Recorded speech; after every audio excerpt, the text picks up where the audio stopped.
Guys, welcome to my channel. So tonight is kind of like a continuation of my last video in which I read you Tithe from Holly Black. Tonight I'm going to be reading you another one of my YA favorites, Hush Hush from Becca Fitzpatrick. Fitzpatrick. So, basically, like, I've read this book like 500 times is all I'm trying to say, and it's like a really like good guilty pleasure.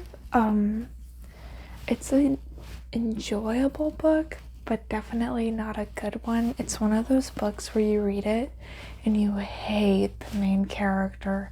Like, I cannot stand Nora, but we'll get into all that. I want to read you some of the book before we discuss anything at all. You know what I'm saying? Anyway, so this book is about angels, and it's about fallen angels and Nephilim, that kind of deal.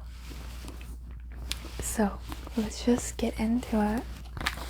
I'm going to skip the first scene because I honestly just think it's that boring. Like, I know I read you guys the prologue for Tithe, and that was kind of boring, and I kind of stopped once it started getting to the good stuff.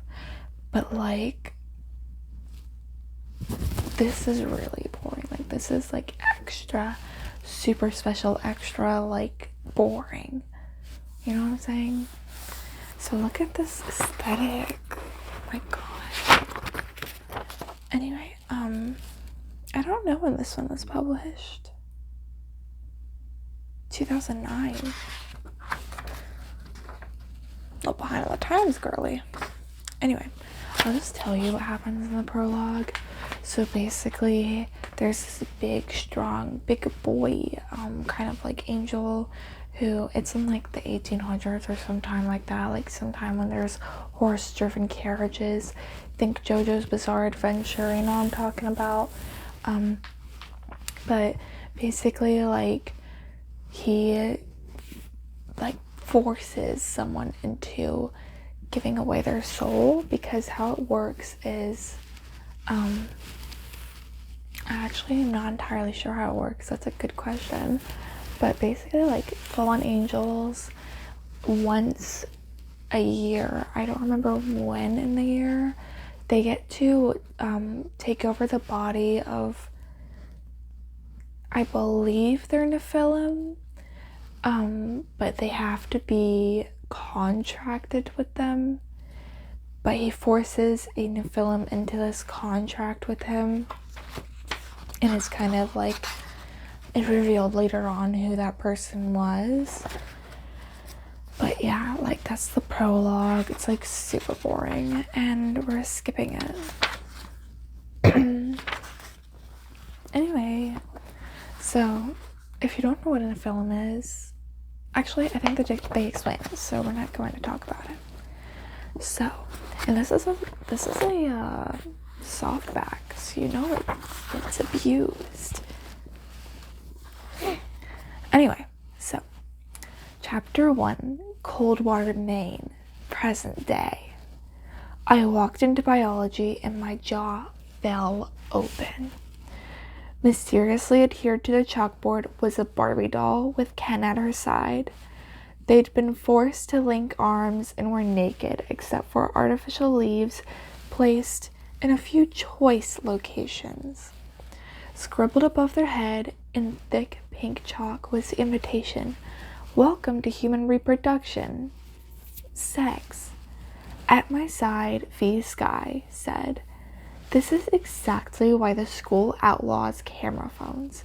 Pictures of this in the e-zine would be all the evidence I need to get the Board of Education to axe biology. By the way, V is my favorite character. Not that it meant anything, I just wanted you to know. Anyway, Then we'd have this hour to do something productive, like receive one-on-one tutoring from cute upper class guys. And then for Nora's voice, I'm gonna be kind of angry. Why V? I could have sworn you've been looking forward to this unit all semester. V lowered her lashes and smiled wickedly. This class isn't going to teach me anything I don't already know. V, as in virgin. Not so loud. She winked just as the bell rang, sending us both to our seats, which are side by side at our shared table. Coach McConaughey? White people names, am I right? Grabbed the whistle, swinging from a chain around his neck, and blew it. Seats, team. Coach considered teaching 10th grade biology a side assignment to his job as a varsity basketball coach, and we all knew it. It may not have occurred to you kids that sex is more than a 15-minute trip to the backseat of a car. It's science. And what is science? Boring, some kid in the back of the room called out. The only class I'm failing, said another. Coach's eyes tracked down the front row, stopping at me. Nora. The study is something, I said. Ooh. Okay, anyway. He walked over and jabbed his index finger on the table in front of me. What else? Knowledge gained through experimentation and observation. Lovely. I sounded like I was auditioning for the audiobook of our text. In your own words. I touched the tip of my tongue to my upper lip and tried for a synonym. Science is an investigation. It sounded like a question. Science is an investigation, Coach said, sanding his hands together like this. Let me give you a visual. Science is an investigation. Like that. That's what he did. In case you don't have a mind's eye. I got you. Science requires us to transform into spies. Sorry, I was getting into my guy from Heather's voice a bit. Put it that way, science almost sounded fun. But I'd been in Coach's class long enough not to get my hopes up. Good sleuthing takes practice, he continued. So does sex, came another back of the room comment. We all bit back laughter while Coach pointed a warning finger at the offender. That won't be a part of tonight's homework. Coach turned his attention back to me. Nora, you've been sitting beside V since the beginning of this year. I nodded, but I had a bad feeling about where this was going. Both of you are on the school e-scene together. Again, I nodded. I bet you know quite a bit about each other. V kicked my leg under the table. We knew that he had no idea how much we knew about each other. I don't just mean the secrets we entomb in our diary. V is my untwin. She's green-eyed, minky blonde, a few pounds. I didn't know she was blonde. I thought she was red-haired. Anyway, a few pounds over curvy. I also want to warn y'all about Nora. I can't express how much I hate her. She never shuts up about how fat V is, and it drives me insane. But V is so cool. Not to spoil anything or anything, but she calls in a bomb threat. It's I don't know, whatever. It's pretty cool. So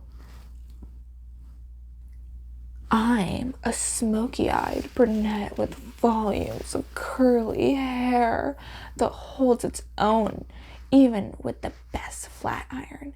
And I'm all legs, like a bar stool. But there's an invisible thread that ties us together. Most of us swear that the tie began long before birth, Both of us swear it will continue to hold for the rest of our lives. Okay, Nora. I hope not. Coach looked out at the class. In fact, I'll bet each of you know the person sitting next to you pretty well. You picked the seats you did for a reason, right? Familiarity. Too bad the best sleuths avoid familiarity. It dulls the investigative instinct, which is why today we're creating a whole new seating chart. I opened my mouth to protest, but V beat me to it. What the crap? It's April, as in almost the end of the year. You can't pull this kind of stuff now. Coach hinted at a smile. I can pull this stuff clear up to the last day of the semester. And if you fail my class, you'll be right back here next year where I'll be pulling the same kind of stuff all over again. Not gonna lie, Coach is kind of a baddie. Anyway, V scowled at him. She is famous for that scowl. It's a look that does everything but audibly hiss. Apparently, Nora wants V to hiss at people. Apparently, immune to it, Coach brought his whistle to his lips and we got the idea. Every partner sitting on the left-hand side of the table, that's your left, move up one seat. Those in the front row, yes, including you, V, move to the back. V shoved her notebook inside her backpack and ripped the zipper shut. I bit my lip and waved a small farewell. Then I turned slightly, checking out the room behind me. I knew the names of all my classmates but one, the transfer, who happened to be the guy who was sitting right behind you the whole school year. Let me stop. Anyway, Coach never called on him, and he seemed to prefer it that way. He sat slouched one table back, cool black eyes, holding a steady gaze forward, just like always. I didn't for one moment believe he just sat there day after day staring into space. He was probably thinking about something. But instinct told me I probably didn't want to know what. He set his bio text on the table and slid into V's old chair. I smiled. Hi, I'm Nora. His black eyes sliced into mine and the corners of his mouth tilted up. My heart fumbled a beat in that pause. I felt a feeling of gloomy darkness seem to slide like a shadow over me. It vanished in an instant, but I was still staring at him. His smile wasn't friendly. It was a smile that spelled trouble with a promise. I focused on the chalkboard, Barbie and Ken staring back at me with strangely cheerful smiles. Coach said, humor production can be a sticky subject. Ew, groaned a chorus of students. It requires mature handling. And like all science, the best approach is to learn by sleuthing. For the rest of class, practice this technique by finding out as much as you can about your new partner. Tomorrow, bring a write-up of your discoveries, and believe me, I'm going to check for authenticity. This is biology, not English, so don't even think about fictionalizing your answers. I want to see real interaction and teamwork. There was an implied or else. I sat perfectly still. The ball was in his court. I smiled and looked how well that turned out. I wrinkled my nose, trying to figure out what he smelled like. Not cigarettes, something richer, fouler. Cigars. Oh my god. Anyway. We love people who smoke. I'm just playing. I found the clock on the wall and tapped my pencil in time to the second hand. I planted my elbow on the table and propped my chin up on my fist. I blew out a sigh. Great. At this rate, I would fail. I had my eyes pinned forward, but I heard the soft glide of his pen. He was writing, and I wanted to know what. 10 minutes of sitting together didn't qualify him to make any assumptions about me. Flitting a look sideways, I saw that his paper was several lines deep and growing. "What are you writing?" I said. "Angie speaks English," he says while scrolling it down, each stroke of his hand both smooth and lazy at once. I leaned as close to him as I dared, trying to read what else he'd written, but he'd folded the paper in half, concealing the list. "What did you write?" I demanded. He reached for my unused paper, sliding it across the table toward him. He crumpled it into a ball. Before I could protest, he tossed it at the trash can beside Coach's desk. The shot dropped in. "Kobe, let me stop." I stared at the trash can a moment, locked between disbelief and anger. Then I flipped open my notebook to a clean page. "What is your name?" I asked, pencil poised to write. I glanced up in time to catch another dark grin. This seemed to dare me to pry anything out of him. "Your name?" I repeated, hoping it was my imagination that my voice faltered. "Call me Patch." "I mean it. Call me." He winked when he said it, and I was pretty sure he was making fun of me. "What do you do in your leisure time?" "I don't have free time." "I'm assuming this assignment is graded, so do me a favor." He leaned in the back of his seat, folding his arm behind his head. "What kind of favor?" I was pretty sure it was an innuendo, and I grabbed for a way to change the subject. "Free time," he repeated thoughtfully. "I take pictures." I printed photography on my paper. "I wasn't finished," he said. "I've got quite a collection going of an easing columnist who believes there's truth in eating organic, who writes poetry in secret, and who shudders at the thought of having to choose between Stanford, Yale, and what's that big one with the H?" I stared at him a moment, shaken by how dead on he was. I didn't get the feeling it was a lucky guess. He knew. And I wanted to know how. Right now. "But you won't end up getting into any of them." "I won't?" I asked without thinking. He hooked his fingers on the seat of my chair, dragging me closer to him. Not sure if I should scoot away and show fear, or do nothing and feign boredom. I think I chose the latter. He said, "Even though you'd thrive at all these schools, you scorn them for being a cliche of achievement. Passing judgment is your third biggest weakness." "And my second?" I said with quiet rage. So like this. "And my second?" Like exactly like that. Who was this guy? Was he some kind of disturbing joke? By the way, they were supposed to be making a movie out of this book before COVID started.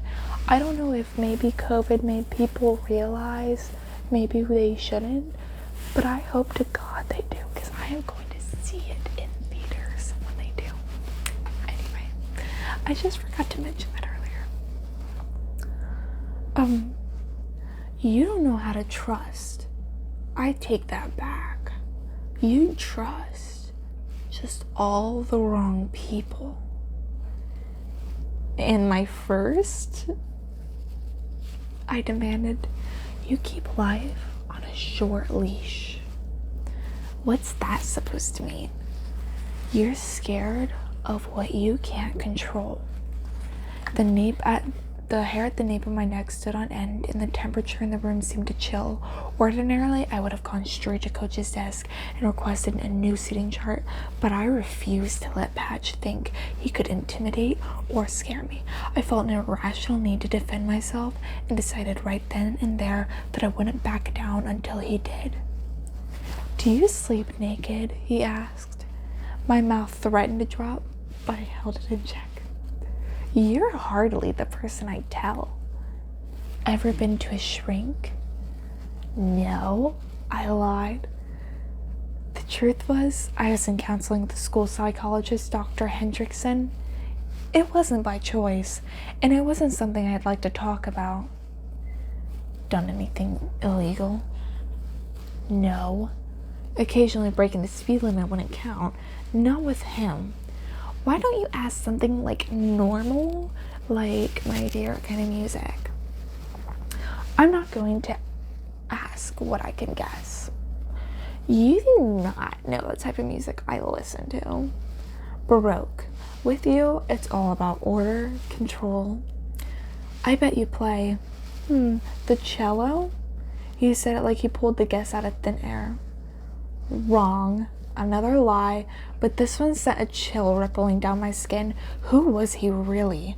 And if he knew I played the cello, what else did he know?